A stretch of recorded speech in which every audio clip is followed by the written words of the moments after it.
I had my Inground pool opened Friday. It is full of sand. The filter isn't even 2 years old, and I had a brand new liner put in last fall.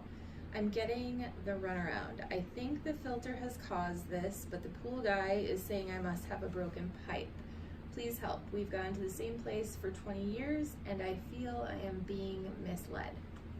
Can you repeat that question? I missed the beginning of it.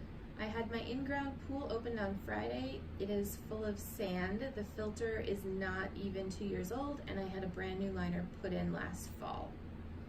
I think the sand is from the filter. The pool guy thinks I must have a broken pipe.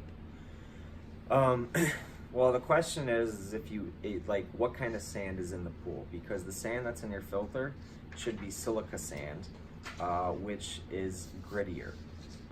Where a lot of times if you take a brush and you push it around the pool, you're going to be pushing a pile. Where if it's sand from the surrounding area, if you hit it with a brush, it will cloud up, just like on a beach.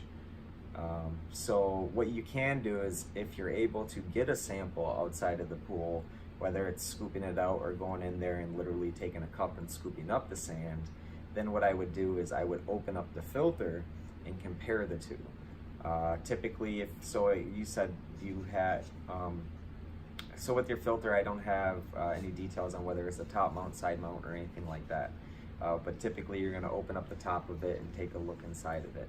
The other thing is if the bottom of your pool is full of sand, then chances are if you open up the filter and there's no sand, that should answer your question.